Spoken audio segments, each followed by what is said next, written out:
देखते ही देखते गर्भगृह में पानी भर गया। भक्त अब बाहर से आंखों से महादेव को विलीन होते देख गए। पर पानी अब और ऊपर चढ़ने वाला था, तो सभी लोगों को परिसर से बाहर जाने के सख्त निर्देश दिए गए। हम भी अब दूर से इस अद्भुत दृश्य को अपनी आंखों में भर रहे हैं। समुद्र का जल स्तर ऊपर चढ़ने की शुरुआत हो चुकी है। अब तो ऊपर एक ढांचे का निर्माण है, जिस वजह से वो हिस्सा जो है वो सागर से ऊपर ही नजर आता है, लेकिन जो शिवलिंग है वो पूरी तरीके से जलमग्न यहाँ पर हो जाता है।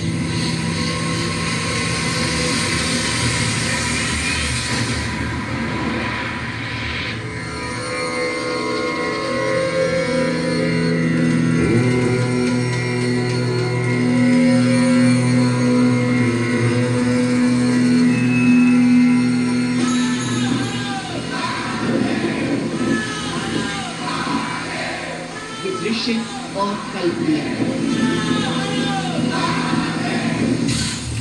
समुद्र का पानी अब इतना ऊपर चढ़ गया था कि केवल मंदिर की छतरी बाकी दिख रही थी, यानी अब संपूर्ण गर्भगृह जलमग्न हो चुका था। इस क्रम में लगभग 1 घंटे का समय लगा था।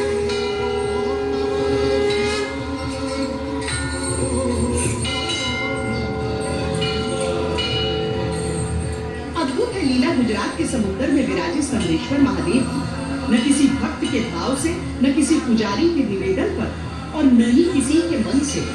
यहाँ महादेव के दर्शन होते हैं तो महादेव के ही आदेश।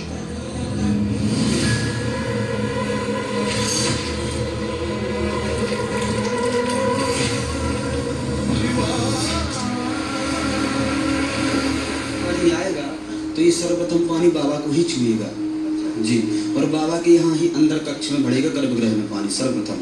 फिर उसके उपरांत जो है ये पानी जो है धीरे धीरे बढ़ने लगता है और बढ़ते बढ़ते जो है फिर इस क्रम से पूरी कुंड में भरता है, फिर धीरे धीरे जो परिक्रमा मार्ग में भरने लगता है। समुद्र देवता बोले कि हम उनका अभिषेक करेंगे, सब कोई करे न करे। पहले क्योंकि गुप्त तीर्थ इसलिए पड़ा कि कोई जानता नहीं था, तो इसलिए गुप्त तीर्थ इसका नाम था। अब गुप्त तीर्थ से आज भी वही गुप्त तीर्थ के नाम से चल रहा है।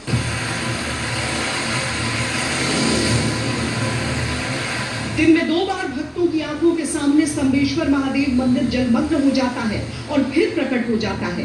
ये सिलसिला सैकड़ों वर्षों से चल रहा है।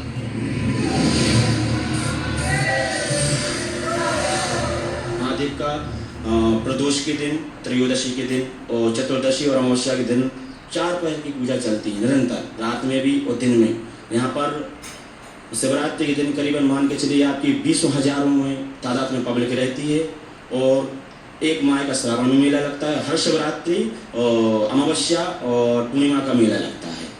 किसी प्रकार का रोग हो, दोष हो, अगर कहते हैं कि मृतशैया में भी अगर मानव शरीर पड़ा हुआ है और हम महादेव का पूजन अर्चना और महामृत्युंजय का पाठ इत्यादि हवन का जाप करते हैं तो उससे भी हमें मुक्ति मिलती है। हर रोग का निवारण महादेव।